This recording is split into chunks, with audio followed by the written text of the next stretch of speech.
مطرنا بفضل الله ورحمته. طبعا هذه أمطار الميثب يوم 25 رمضان 1443 مثل ما تشاهد وياكم. طبعا هذه البردية اللي جات على الميثب هذا تأثير البرد، طبعا البرد هو باقي على الأرض والسيل وما شاء الله تبارك الله. هذه فراش رحمة إن شاء الله. يا ولد سيول رهيبة. ما زلنا لا إله إلا الله. الشيء حقيقة مبدئيا منهم مفتقدين الناس يبون يشوفون البرد ويشوفون لا إله إلا الله. بعد خشيم الذيب 3 كيلو تنزل يسار. أمطار خشيم الذيب شيء هذا ما يمديها تمشي. السيل كل إنسان يرغب أن يشوفه. اليوم 23 رمضان طبعا اليوم 1443 شمال شرق بيشة خشيم الذيب من الشمال. ما تقدر تمشي لأن الدنيا بحر كلها أصلا لازم تنحاش. هذا لسان السيل. عسى بارق ترعد تضحك نجوم ضحى وعصير. يقول تضحك المقابين وتبكي المواخيل ينفر ملاهم من امري شال لما جرير ويضفي على خشب وضنط والجوافيري. هذا طبعا مبنية الميثب. هذا الأشجار الميثب وأرض الميثب المهمل طبعا اللي هو غرب وادي الدواسر حوالي 200 كيلو وشرق بيشة حوالي 60 كيلو أو 70 كيلو وغرب تثليث كذلك. وهي منطقة مفتوحة ومنطقة طبعا خالية تسمى المهمل. جاتها البرديات هذه الله يعلها. ونشاهد وياكم طبعا الشباب وهم يتجولون فيها ويصورونها بيضربوا وجيههم ويوافونا طبعا بالحدث في نفس اللحظة.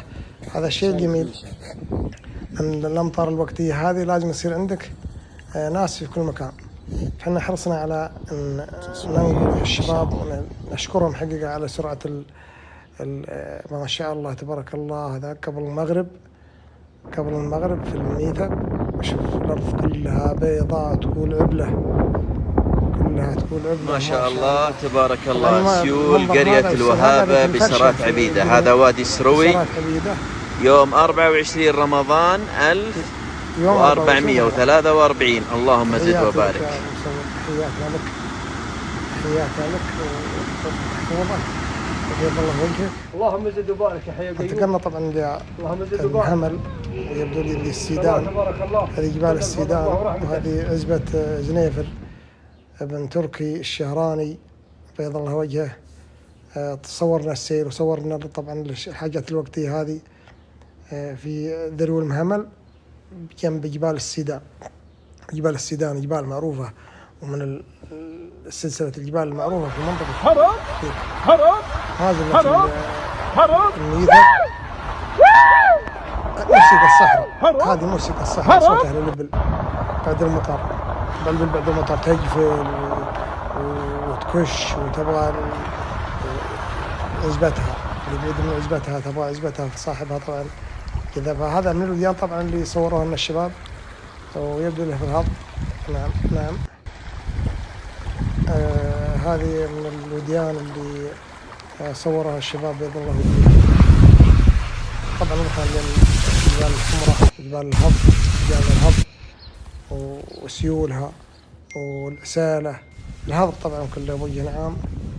انتقلنا من الجنوب للعسالة والجبال الجميلة الحمر والأودية اللي حقيقة تستحق المطر. ما جاء أمطار لا الجنوب ولا المنطقة هذه الله يجيك واكبت الحدث وجيتونا طبعا هذه صاهودة وهذه المنخرة. طبعا المنخرة في هذه صاهودة برضه مرة ثانية وهذه المنخرة مرة ثانية. منخرة طبعا شمال الهضب وهي تعتبر من الهضب. هذه طبعا من السهول ومن وديان الهضب اللي طبعا كل الناس تحبها يحبونها. هلبل وديان جميلة فيها السدود والعدود وفيها جبال مشعاب. طبعا هذه جبال مشعاب وهذه جبال غاير وسقمة.